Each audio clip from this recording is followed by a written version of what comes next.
అందరికీ నమస్కారం అండి. ఈరోజు కథ సూర్యకాంతం భక్తి ఛానల్ చూస్తూ ఉంది. అందులో ఒక గురూజీ ఇలా చెప్తున్నాడు. పెళ్లి చేసుకునే అమ్మాయిలు అబ్బాయిలు తమ పెళ్లికి ముందే వారి వారి జాతకాలు కలుస్తాయో లేదో ముందే చూపించుకోవాలి. ఇద్దరి జాతకాలు కలిస్తేనే పెళ్లి చేసుకోవాలి. ఇద్దరి జాతకాలు కలవకుండానే పెళ్లి చేసుకున్నట్లయితే వారి సంసారం సాఫీగా సాగదు. నిత్యం గొడవలు జరుగుతాయి, మనస్పర్ధలు వస్తాయి, విడాకులకు దారితీస్తాయి. ఛానల్లో ఆ పంతులు గారి మాటలు ప్రతిరోజు విని విని ఆయనకు పరమ భక్తురాలు అయిపోయింది. ఆయన చెప్పిన మాటలు జవదాటకూడదని నిర్ణయించుకుంది. ఏమండి, ఒకసారి పంతులు గారికి ఫోన్ చేయండి అంది సూర్యకాంతం. ఆ పంతులు గారి నెంబరు సూర్యకాంతం తన ఫ్రెండ్ దగ్గర నుండి సంపాదించింది. ఫోన్ చేసి సూర్యకాంతానికి ఇచ్చాడు ఆమె భర్త. హలో పంతులు గారు, నేను సూర్యకాంతం మాట్లాడుతున్నాను. ఇప్పుడు మీ నెంబర్కు మా అమ్మాయి వివరాలు పంపిస్తాను.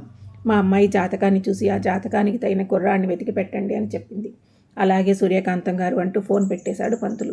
ఏంటి సూర్యకాంతం, జాతకం అంటున్నావు అన్నాడు ఆమె భర్త. ఇందాక గురూజీ చెప్పింది వినలేదా? అమ్మాయి అబ్బాయి జాతకాలు కలిస్తేనే పెళ్లి చేయాలి, లేదంటే సంసారం సాఫీగా ఉండదని. అందుకే ఇదంతా. జాతకాలు కలిస్తేనే సంసారం బాగుంటుంది అనుకోవడం మూఢనమ్మకం. అది ఉత్త పిచ్చి అన్నాడు అతను. మూఢనమ్మకం కాదు, పిచ్చి కాదు, అదే నిజం అంది ఆమె. నీ ఇష్టం, నువ్వు ఎలాగైనా అనుకో అంటూ గమ్ము నుండిపోయాడు ఆయన. అలా ఉండకపోతే ఏం జరుగుతుందో తెలుసు ఆయనకు. 2 రోజుల తర్వాత ట్రింగ్ ట్రింగ్ అంటూ డోర్ బెల్ మోగింది. ఎవరొచ్చారో చూడు అంటూ తన భర్తను ఆదేశించింది సూర్యకాంతం.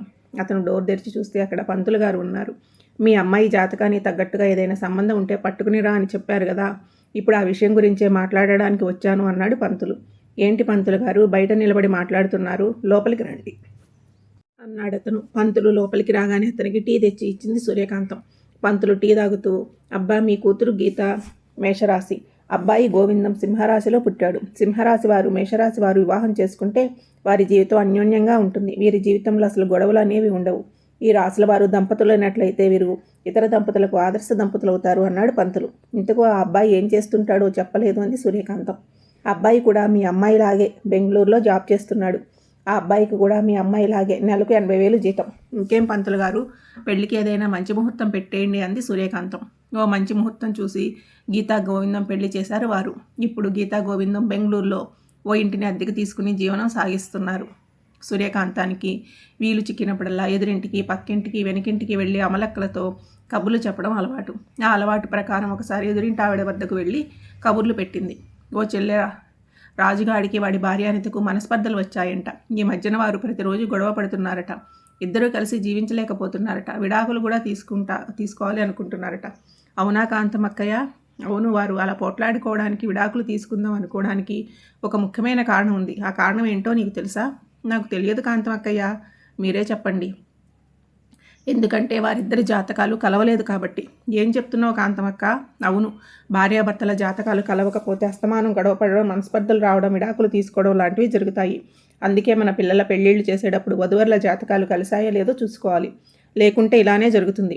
అలాంటి సమస్యలు రాకూడదని నేను నా కూతుర్ని ఆమె జాతకం కలిసిన వ్యక్తికే ఇచ్చి పెళ్లి చేశాను. అవునా కాంతమక్క? అలాగైతే నేను నా పిల్లలకు పెళ్లి చేసేటప్పుడు ఖచ్చితంగా ఈ జాతక నియమాలను పాటిస్తాను అంది ఆ ఇంటావిడ. సరే చెల్లి, నాకు ఇంట్లో పనులున్నాయి, నేను పోతాను అంటూ అక్కడి నుంచి స్థానభ్రంశం చెందింది సూర్యకాంతం. రాత్రి 8 గంటలు సూర్యకాంతం తన కూతురికి ఫోన్ చేసింది. హలో గీత, ఎలా ఉన్నావమ్మా? మీ ఆయన ఎలా ఉన్నాడు? మేము బాగానే ఉన్నామమ్మా. కొంపదీసి మీరిద్దరు ఏ కారణం చేతనైనా గొడవలు పడడం లేదు కదా? అయ్యో మమ్మీ, మేమెందుకు కోట్లాడుతాం చెప్పు. మీరిద్దరు గొడవలు పడకుండా అలా అన్యోన్యంగా జీవించడానికి కారణం ఏంటో తెలుసా? మీ ఇద్దరి జాతకాలు కలడమే. అయ్యో మమ్మీ, ఆ మాట ఇప్పటికే 100 సార్లు చెప్పావు. ఆ మాట విని విని నాకు బోర్ కొడుతుంది మమ్మీ. అయ్యో మమ్మీ, ఇప్పటికే ఆ మాట 100 సార్లు చెప్పావు, ఇంకా చెప్పవాకు. ఇంతలో డోర్ బెల్ మోగడంతో ఇదిగో నీ కూతురుతో మాట్లాడండి, నేను ఎవరొచ్చారో చూసొస్తాను అంటూ ఫోన్ తన భర్త చేతిలో పెట్టి వెళ్ళి డోర్ తెరిచింది. అక్కడ ఒక వ్యక్తి నిలబడి, మేడం, బయట టూలెట్ బోర్డు పెట్టారు కదా, అందుకే వచ్చాను అన్నాడు. అతని పేరు వినోద్. 1st ఫ్లోర్లో ఒక ఇల్లు ఖాళీగా ఉంది, చూపిస్తాను రండి అంటూ అతనిని వెంటబెట్టుకుని పైకి వెళ్ళింది సూర్యకాంతం. ఇల్లు చూసి, నాకు నచ్చింది మేడం, తీసుకోండి అడ్వాన్స్ అంటూ డబ్బులు ఆమె చేతిలో పెట్టాడు. ఆమె డబ్బులు తీసుకుంటూ, ఇంట్లో ఎంతమంది ఉంటారు అని అడిగింది. నేను, నా భార్య లావణ్య ఉంటామన్నాడు అతను. సరే బాబు, అలాగైతే వచ్చి ఉండండి అంది ఆమె. ఆ రోజు ఆదివారం, సమయం 1 గంట, మధ్యాహ్నం సమయం. సూర్యకాంతం తన కూతురికి ఫోన్ చేసింది, కానీ ఆమె ఫోన్ తీయలేదు. కానీ 3 గంటలకు గీతయ్య సూర్యకాంతానికి ఫోన్ చేసింది. ఏంటి గీత, అప్పుడు ఫోన్ చేస్తే ఎత్తలేదు? అమ్మా, నువ్వు ఫోన్ చేసినప్పుడు నేను మీ అల్లుడు సినిమా హాల్లో ఉన్నాం, అందుకే వినిపించలేదు. సారీ మా. ఓ అవునా, ఇంతకీ అన్నం తిన్నారా లేదా? ఇప్పుడు ఒక హోటల్లో బిర్యానీ తింటున్నామమ్మా. బిర్యానీ తిని ఇంటికి వెళ్ళడమేనా? లేదమ్మా, బిర్యానీ తిన్నాక ఇక్కడి నుంచి పార్కు వెళ్ళి అక్కడ జంతువులను చూసి వస్తాం. సరే అమ్మా, బాగా వెళ్ళండి అంటూ సంతోషంతో ఫోన్ పెట్టేసింది సూర్యకాంతం. ఎందుకే అంత సంతోషపడుతున్నావు అన్నాడు ఆమె భర్త. ఏమండోయ్, ఈరోజు నా కూతురు అల్లుడు సినిమాకి వెళ్ళారంట. ఇప్పుడు వారు హోటల్లో బిర్యానీ తింటున్నారంట. బిర్యానీ తిన్నాక జంతువులను చూడడానికి పార్కు వెళ్తారంట. నా కూతురు అల్లుడు ఇంత అన్యోన్యంగా జీవిస్తుంటే సంతోషపడక ఇంకేం చేయమంటారు? ఓహో, నీ సంతోషానికి కారణం అదా? అదే మరి, ఇంతకీ వారు అలా అన్యోన్యంగా జీవించడానికి కారణం ఏంటో తెలుసా? వారిద్దరూ జాతకాలు కలవడమే. ఓసిని జాతకాల పిచ్చి తగలయ్యా అంటూ అతను లేచి వాష్రూమ్కి వెళ్ళిపోయాడు. ఓసిని జాతకం పిచ్చి తగలయ్యా అంటూ మనసులోనే విసుక్కున్నాడు ఆయన. వినోద్, లావణ్య వచ్చి సూర్యకాంతం గారి అద్దె ఇంట్లో దిగారు. వారు తరచుగా కేకలు పెడుతూ అరుస్తూ పోట్లాడుతూ ఉండేవారు. వారి కేకలు అరుపులు విన్నప్పుడల్లా వారిద్దరూ తరచుగా ఎలా పోట్లాడుకుంటున్నారో చూడు. వారిద్దరూ అలా పోట్లాడుకోవడానికి కారణం వారిద్దరి జాతకాలు కలవకపోవడమే అని తన భర్తతో చెప్పేది సూర్యకాంతం. ఆ భార్యాభర్తలు కొట్లాడినప్పుడల్లా ఎక్కడ ఈ జాతకం ఉండేలాగా సూర్యకాంతం నోట్లో నుండి వినాల్సి వస్తుందేమోనని ఇంట్లో నుంచి బయటకు జారుకునేవాడు సూర్యకాంతం భర్త. ఒకరోజు ఆ భార్యాభర్తలు కొట్లాడుతుంటే సూర్యకాంతం వారితో ఈ జాతకం ఉండేలాగా చెప్పడానికి పైకి వెళ్ళింది. వారితో, ఎందుకు ఇలా కొట్లాడుకుంటున్నారు మీరు అంది. చూడు ఆంటీ, ఏమైనా ఉంటే నన్ను తిట్టాలి కానీ మా అమ్మని తిడుతున్నాడు అంది లావణ్య. ఆంటీ ముందు ఆమె మా అమ్మని తిట్టింది, అందుకే నేను వాళ్ళ అమ్మని తిట్టాను, అందులో నా తప్పేముంది అన్నాడు వినోద్. బాబు, మీరిద్దరూ ఇలా కొట్లాడుకోవడానికి కారణం ఏమిటో తెలుసా? మీ ఇద్దరు జాతకాలు కలవకపోవడమే. మీరు చేసిన తప్పు ఏమిటంటే పెళ్లి కాకముందు మీ జాతకాలు కలిసాయో లేదో చూసుకోకపోవడమే. సూర్యకాంతం రాగానే ఇద్దరిని తిట్టి ఆ గొడవను పరిష్కరిస్తుందని ఆశించిన వినోద్, లావణ్య ఆమె ఆ జాతకం డైలాగ్ చెప్పేసరికి షాక్ అయ్యారు. వారు ఆ షాక్ నుండి తేరుకోకముందే, సరే బాబు, నాకు ఇంట్లో పని ఉంది అంటూ అక్కడి నుంచి వెళ్ళిపోయింది సూర్యకాంతం. ఆ వీధిలో ఎవరైనా భార్యాభర్తలు కొట్లాడితే చాలు, సూర్యకాంతం వెళ్ళి ఆ జాతకం డైలాగ్ని వారి ముందు చెప్పేది. నేను నా కూతురి పెళ్లిని జాతక నియమం ప్రకారం చేశానని చెప్పుకునేది. అందుకే నా కూతురు అల్లుడు అన్యోన్యంగా జీవిస్తున్నారని, వాళ్ళ మధ్య గొడవలు లేవని చెప్పేది. అది అలా ఉండగా ఒకరోజు గీత, గోవిందం కారులో సూర్యకాంతం ఇంటికి వచ్చారు.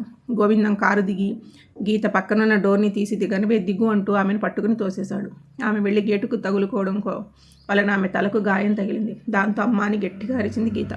ఆ కేక విని సూర్యకాంతం ఆ భర్త బయటకు వచ్చారు. సరిగ్గా అప్పుడే గోవిందం గీతను 2 చెంపలపై దడదడా వాయించాడు. సూర్యకాంతం దాన్ని చూసి అది నిజమా కలా అనుకుంది. ఏమైంది అల్లుడు, నా కూతుర్ని ఎందుకలా కొడుతున్నావు అన్నాడు సూర్యకాంతం భర్త. ఆ గొడవ చూడడానికి వీధిలో జనాలంతా గుమికూడారు. మామయ్య, నీ కూతురు నా మాట వినడం లేదు. నేను ఏది చెయ్యవద్దంటే అదే చేస్తుంది, ఏది చేయమంటే అది చేయదు. నాకు నీ కూతురు అక్కర్లేదు, నేను నీ కూతురు డైవర్స్ ఇస్తాను అని చెప్పి కారు వేసుకుని అక్కడి నుంచి వెళ్ళిపోయాడు. కొన్ని రోజులకు అబ్బాయి కుటుంబ సభ్యుల పెద్దలు పంచాయతీ పెట్టి ఇద్దరికీ సర్ది చెప్పి ఎలాగోలా వారిని కలిపేశారు. గొడవలు ఎవరి మధ్యన అయినా ఉంటాయి. ఇద్దరు వ్యక్తుల మధ్య మాటలు అదుపు తప్పడం వలన గొడవలు జరుగుతాయి. అంతేగాని జాతకాల వల్ల కాదు. అర్థం చేసుకుంటే ఒకరిని ఒకరు గొడవలు లేకుండా ప్రశాంతంగా ఉండవచ్చు. ఈ విషయం తన కూతురు సంసారంలో జరిగిన గొడవలు, సర్దుబాట్ల వలన తెలుసుకుంది సూర్యకాంతం. అయితే అప్పటి నుంచి సూర్యకాంతం ఆ జాతకం డైలాగును చెప్పడం మానేసింది. అమ్మయ్య, సూర్యకాంతం ఇక నుంచి జాతకం డైలాగులు చెప్పదు. విని విని చిల్లులు పడిపోయాయి. ఈ రోజు నుంచి ప్రశాంతంగా ఉండొచ్చు అని కాలనీ వాసులందరూ హ్యాపీగా